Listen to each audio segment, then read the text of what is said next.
అందరికీ నమస్కారం అండి. మనకు సహాయం చేసిన వాళ్ళని ఎప్పటికీ మర్చిపోకూడదు అని చెప్పి పెద్దవాళ్ళు చెప్తుంటారు. ఇది అక్షరాల నిజం. మనం చేసిన సాయం గుర్తుంచుకోకూడదు. అలాగే ఇతరులు చేసిన సాయం మర్చిపోకూడదు అని చెప్పి చెప్తుంటారు కదా! ఇది అక్షరాల నిజమండి. దీనికి సంబంధించి ఒక మంచి కథ మీతో షేర్ చేయబోతున్నాను. నిజంగా ఈ కథ విన్న తర్వాత అయ్యో! అవును కదా! ఇలా చేయకూడదు అని చెప్పి ప్రతి ఒక్కరు కూడా అనుకుంటారు. ప్రతి ఒక్కరు వాళ్ళ వాళ్ళ లైఫ్‌లో మార్చుకోవాల్సిన ఒక విషయం అన్నమాట. తెలుసో తెలియకో మనం కొన్ని పనులు చేస్తూ ఉంటాం. ఆ పనులను మార్చుకునే విధంగా ఉండటానికే ఈ యొక్క కథ మీకు ఉపయోగపడుతుందని చెప్పి షేర్ చేస్తున్నాను. ఆ కథ ఏంటి అంటే ఒక వ్యాపారస్తుడు ఒక గాడిదని పెంచుకుంటూ ఉంటాడు. ఆ గాడిద మీద కొన్ని బట్టలనేవి ఊరు ఊరు తీసుకెళ్ళి అమ్ముతూ ఉంటారు. అంతేకాకుండా కొన్ని ధాన్యాలు ఏదైనా అమ్ముకోవాలో అవన్నీ కూడా ఆ గాడిద మీద మూటగా కట్టి వేరే ఊర్లకి వెళ్ళి తీసుకొచ్చి అమ్ముతూ ఉంటాడనమాట. ఆ గాడిద వెళ్ళే దారి అనేది రాళ్ళు, రప్పలు, కొండలు అని ఎత్తు పల్లాలు దిగి ఎక్కాల్సిన ఒక ప్రదేశంగా ఉంటుంది. అయినా సరే తన యజమాని కోసం అది ఎంతో కష్టాన్ని భరించి మోస్తూ ఉంటుందన్నమాట. కానీ తగినంత మేత అనేది పెట్టడు ఆ వ్యాపారి. తనకు ఆ గుర్రానికి కావాల్సిన కడుపు నిండుగా మేత అనేది లేక అది చాలా బాధపడుతూ ఉంటుంది. కానీ ఒక ఉపాయం అనేది చేస్తాడనమాట. అది ఏంటి అంటే ఆ గాడిదకి ఒక పులితోలు కప్పేసి వేరే వాళ్ళ చేలల్లో వదిలేస్తాడు. ఆ వేరే వాళ్ళ చేలల్లో వదిలేసినప్పుడు అది తగినంత తనకెంత కావాలో అంత మేత అనేది తింటూ ఉంటుంది రాత్రిళ్ళు.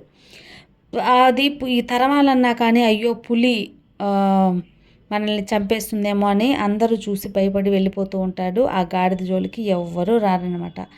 ఇలాగే చాలా రోజులు గడిచిపోతుంది. అది గాడిద కడుపు నిండా ఆహారం అనేది తింటూ ఉంటుందన్నమాట.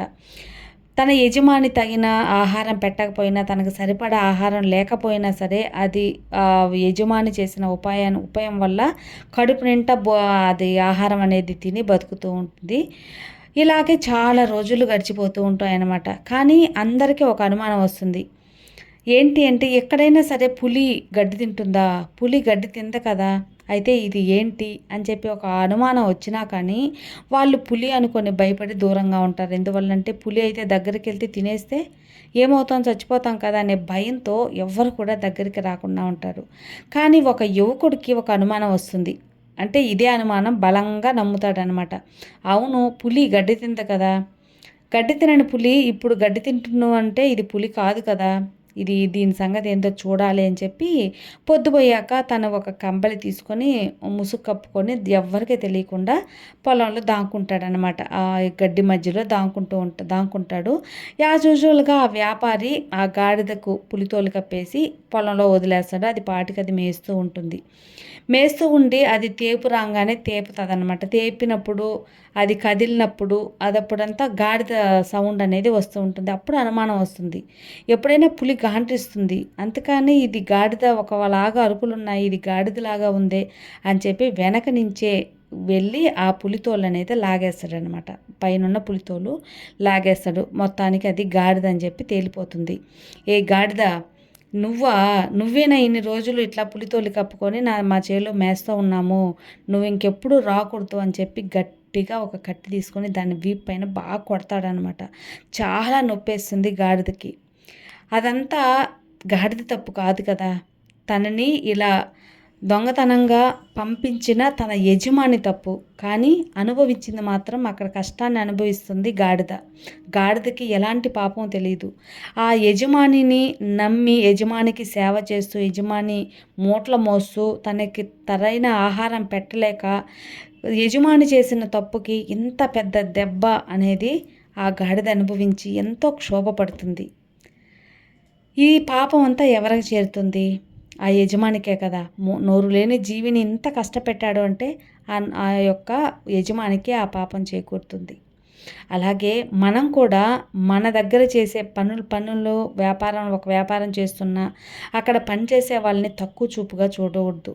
వాళ్ళకి తగిన సౌకర్యాలు, వాళ్ళకి ఏమి ఇవ్వాలో అవి ఇవ్వటం అనేది న్యాయం అన్నమాట. ఎవరిని కూడా మన పని చేసే వాళ్ళని తక్కువగా చూసి వాళ్ళని మట్టంగా పెట్టామంటే మన వ్యాపారం అనేది ఎప్పుడు కూడా ఎక్కిరాదు. ఎప్పుడు కూడా మన దగ్గర పనిచేసే వాళ్ళని మనతో సమానంగా సాటి మనుషులుగా గుర్తించి వాళ్ళ కష్టానికి మించిన ఫలితం అనేది ఇస్తే మనం చేసే వ్యాపారం కానివ్వండి, మనం చేసే పని కానివ్వండి మంచి అభివృద్ధి చెందుతుంది. కాబట్టి ఎప్పుడు కూడా ఇలాంటి పాపాన్ని కూడా అస్సలు మూట కట్టుకోకూడదండి. అది ఫ్రెండ్స్ ఈరోజు వీడియో. ఈ వీడియో కూడా మీకు అందరికీ ఒక మోటివేషనల్గా నచ్చుతుంది అనుకుంటున్నాను. నచ్చితే లైక్ చేయండి, మరి కొంతమందికి షేర్ చేయండి.